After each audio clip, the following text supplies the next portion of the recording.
Hey guys, I'm Melissa. I am a registered dietitian and welcome back to my channel.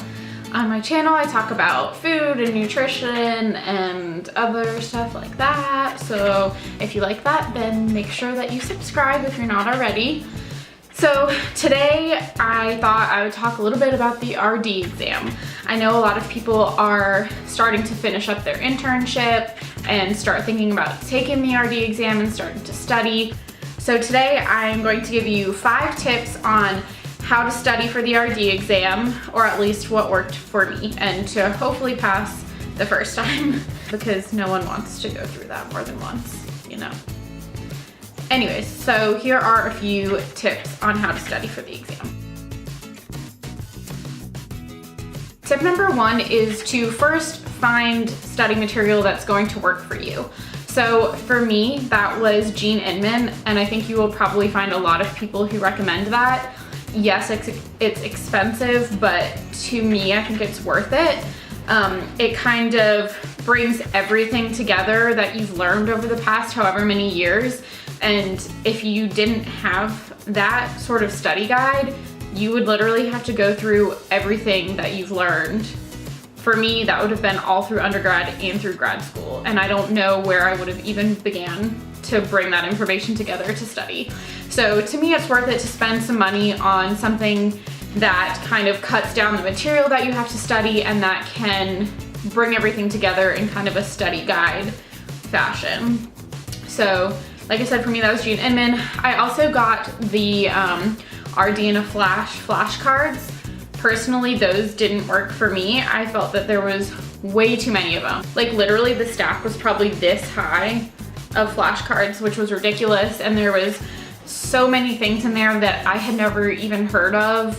And the answers on them weren't like one sentence answers. It was like a whole paragraph. So honestly, for me, those didn't work.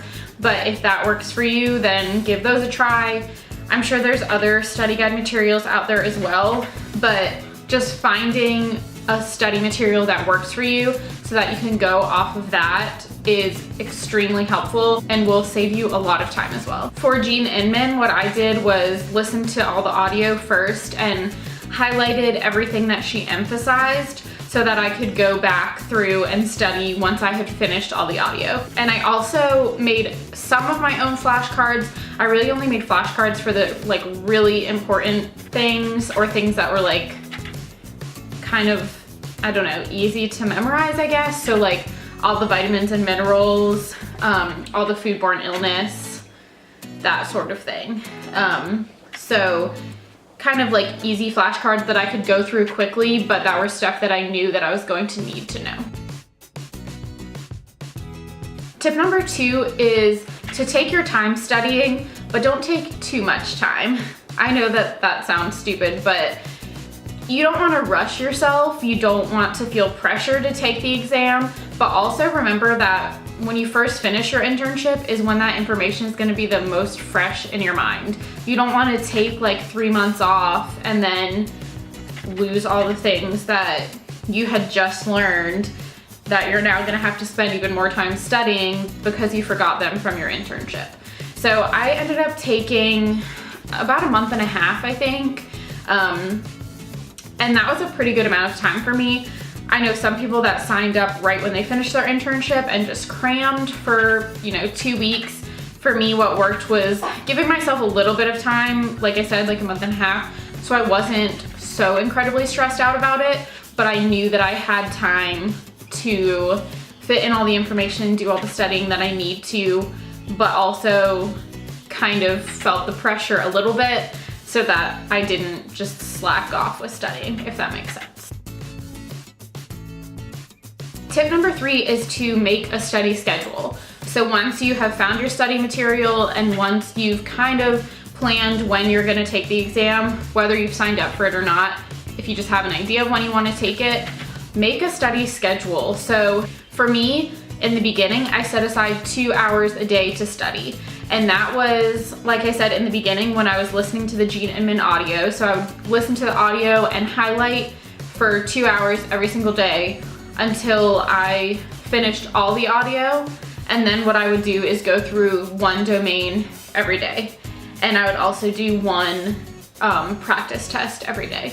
So just kind of having an idea of what you need to get done every day so that it's not just like a far off date that you're eventually gonna have to study for. Making a schedule kind of keeps you on track. It keeps you accountable for the studying that you need to be doing. So for me, making a schedule of when I needed to study was incredibly helpful.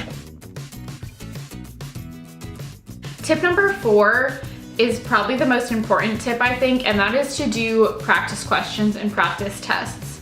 I can't emphasize enough how much practice questions are going to help you. The RD exam is not easy. It's not like your typical multiple choice test. The questions are worded really crazy sometimes, and doing those practice questions gets you used to how they want to ask the questions. It gets you used to weeding out the answers, because honestly there's a ton of questions that there's multiple answers that could be correct, and you just need to work on finding the best answer, and doing practice questions that are like that is so incredibly helpful. If you get Jean Inman, her practice tests are great. A lot of people have said that they had some word for word questions on their RD exam that were the same as the Jean Inman ones. I don't know if I had any. If I did, it was maybe 1 or 2, but still, doing those practice questions teaches you how to look for the right answers, how to be confident in your answer, and how to weed out the answers that kind of sound correct but aren't actually correct. My final tip is to find a study buddy.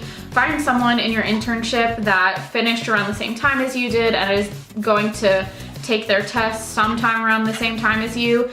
I don't suggest doing all of your studying with someone else, unless that works for you. That's not necessarily how I like to study. But I had a friend who finished around the same time as me, and we would meet maybe like once every other week and do a practice test together.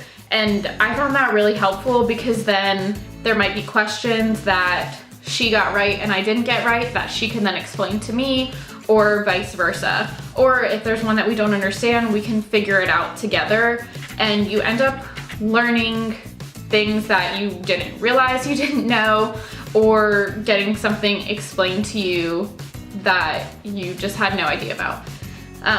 So yeah, I found meeting with someone, doing a practice test every once in a while was really helpful to me. All right, so those are the main tips that I have for you when you're studying for the RD exam. Try not to stress out. I know that it's really hard and it is stressful, but take some of the pressure off yourself. It's not the end of the world if you don't pass the first time. No one's gonna ask you how many times you had to take it or what your score was.